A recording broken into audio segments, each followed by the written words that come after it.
Bismillahirrahmanirrahim. Assalamu alaikum. You are watching Physics Up and I am Huda Ikram. Today we are gonna study equations of motion.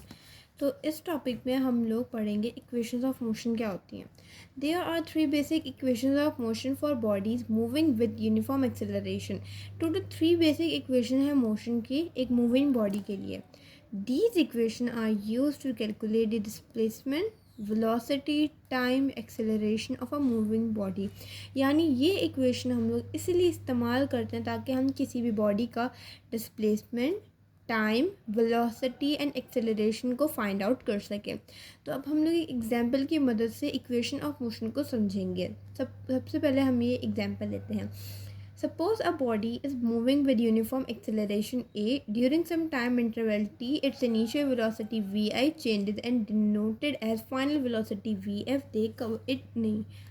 The covers a distance s in this duration of time. कह रहे हैं suppose करें एक body है जो uniform acceleration के साथ move करी. यूनिफॉर्म एक्सेलरेशन से मुराद एक तरतीब से मूव करी, यानी कि उसकी एक्सेलरेशन में स्पीड में कोई रद्द-बदल नहीं हो रहा. ड्यूरिंग सम टाइम इंटरवल, कुछ टाइम इंटरवल के बाद यानी कुछ टाइम गुजरने के बाद उसकी इनिशियल वेलोसिटी क्या होती है? वो स्पीड, वो वेलोसिटी जो बॉडी कवर करने से पहले लेती है. एंड फाइनल वेलोसिटी वो वेलोसिटी होती है जिस पे बॉडी जो है रन कर रही होती है. एंड डिस्टेंस जो उसने टाइम जो फासला तय किया होता है एक टाइम के अंदर. ये पूरा हमें बता दिए कि हम लोग इसमें basically acceleration, time, initial velocity, final velocity and distance के बारे में पढ़ेंगे. सबसे पहले हम देख लेते हैं first equation of motion. In first equation of motion, determine the final velocity of uniformly accelerated body. यानी फर्स्ट इक्वेशन ऑफ मोशन के अंदर हमें ये चार चीज़ें गिवन है जिसकी मदद से हमें इक्वेशन को ड्राइव करेंगे. V f final velocity, v i initial velocity, a acceleration, t time. The average acceleration is the change in velocity over time interval. तो अब हम लोग करेंगे इसको तरतीब से रख के एक इक्वेशन को फॉर्म करेंगे. सबसे पहले हमें इसमें फाइंड आउट क्या करना है, एक्सेलरेशन. हमने क्या किया, एक्सेलरेशन रखा, change in velocity over time. Change in velocity यानी v f minus v i. V f हमेशा बड़ा होगा, वी आई हमेशा लेसर होगा. तो वी एफ में से वी आई को माइनस किया जाएगा. अब यहाँ पे टी है, ये टी यहाँ पे आपस में डिवाइड हो रहा है. यहाँ पे इस तरफ जाएगा तो ये मल्टीप्लाई हो जाएगा, यानी ए और टी आपस में मल्टीप्लाई हो रहे हैं और ये वी एफ माइनस वी आई आ जाएगा. हमने क्या किया कि हमें वी एफ को फाइंड आउट करना होगा इस वाले स्टेप में. तो हम लोगों ने वी एफ को इधर रख दिया जहाँ पे फाइंड आउट करना है. वी आई वैसे का वैसा, ये यहाँ पे माइनस है तो इधर आके प्लस हो जाएगा. ये हमारी इक्वेशन ड्राइव हो गई. This is known as the first equation of motion, यानी v f is equals to v i plus a t. First equation of motion है. अब हम करेंगे second equation of motion. The second equation of motion determine the distance covered during some time interval while a body is accelerating from a known initial velocity. Second equation के अंदर हम लोग बताएंगे कि कितने टाइम इंटरवल में एक body ने डिस्टेंस कवर किया है, इनिशियल वेलोसिटी वगैरह.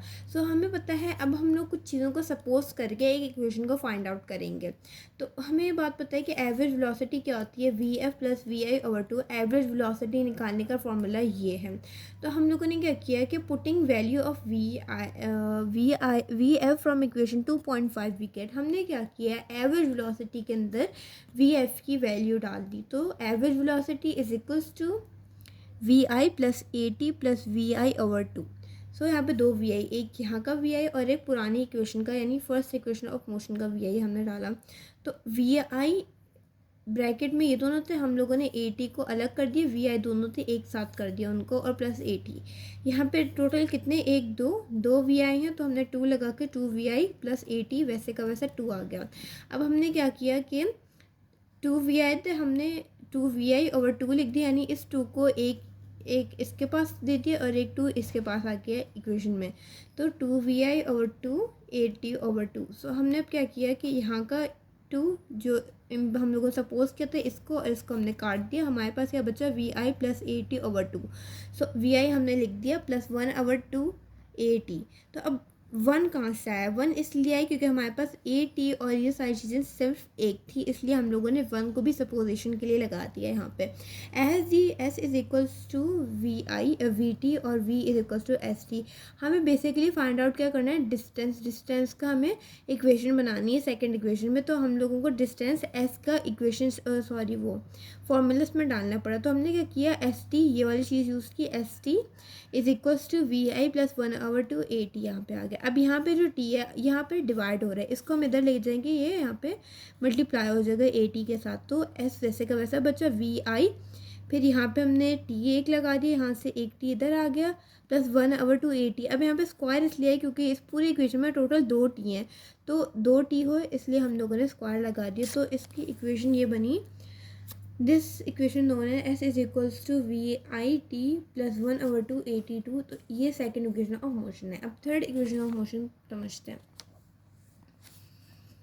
Third equation of motion determines relationship among the velocity and the distance covered by uniformly accelerated body where time interval is not mentioned.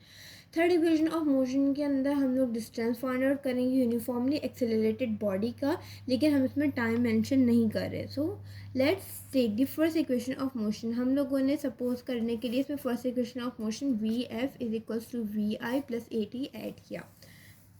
ठीक है, अब यहाँ पे हम क्या करेंगे?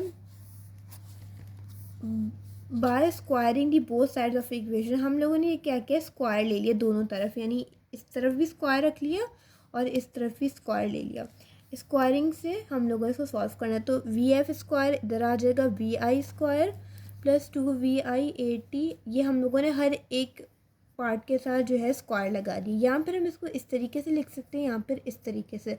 सो अब हम लोग क्या करेंगे कि according to second equation of motion, अब हमने इसमें सेकेंड इक्वेशन ऑफ मोशन को भी ऐड कर लिया, तो वी एफ हमारा वी एफ स्क्वायर वैसे का वैसा आ जाएगा, वी आई स्क्वायर आ जाएगा, 2 AS आ जाएगा, क्योंकि इसमें भी हमें डिस्टेंस को फाइंड आउट करना है, लेकिन हम इसमें टाइम को मेंशन नहीं करेंगे। तो हमने क्या किया कि यहाँ पे हमें फाइंड आउट तो इस चीज़ को करना है ना, तो हम लोग इसको इस तरफ ले गए इक्वल्स टू के इस तरफ, यहाँ पे ये चीज़ प्लस है, इधर आके ये माइनस हो जाएगा, तो simple 2AS is equals to v f square minus v i square. So ये सिंपल हमारे थर्ड इक्वेशन ऑफ मोशन बन गई। अब ये वर्क एग्जांपल हम एक देख लेते हैं ताकि हमें समझ आ जाए बात क्या कर रहे हैं। A car moving on a road with velocity 30 metre पर सेकेंड। मीटर पर सेकेंड जो है वो यूनिट है जो हम लोग वेलोसिटी को शो करने के लिए यूज़ करते हैं। When brakes are applied, its velocity decreases at the rate of 6 metre पर सेकेंड। जब ब्रेक्स अप्लाइड हुई थी तो उसकी वेलोसिटी थी वो कम हो के 6 मीटर पर सेकेंड रह गई। सो एक्सेलरेशन हमें मिल चुकी है जो कि 6 मीटर पर सेकेंड है। अब माइनस डिक्रीज़ हो रही है तो माइनस की वैल्यू लग जाएगी, तो उसको हम एक्सेलरेशन या डेक्लेरेशन कहेंगे। जब भी चीज़ डिक्रीज़ होगी तो हम उसको एक्सेलरेशन के साथ माइनस तो लगाएंगे, उसको डेक्लेरेशन भी कहेंगे। एंड वी आई जो है 30 मीटर पर सेकेंड थी। वी एफ फाइंड आउट करनी है एंड एस फाइंड आउट करना है। तो सबसे पहले हम लोगों ने एस फाइंड आउट करना था, तो हम लोगों ने क्या चीज़ लगाई? 2AS is equal to v f square minus v i over 2। ये चीज़ पूरी पुट कर ली। ठीक है, अब हम लोगों ने क्या किया? वी एफ स्क्वायर में मालूम नहीं था इसलिए हमने 0 लगा दिया। वी आई स्क्वायर जो है वो 30 आ गया। एंड इस तरीके से हम लोगों ने पूरी चीज़ों को ऐड कर लिया। अब 0 का स्क्वायर लिया तो कुछ भी नहीं, 30 का स्क्वायर लिया तो 900 बना। 0 में से 900 को माइनस किया तो ऑफकोर्स 900 आ जाएगा।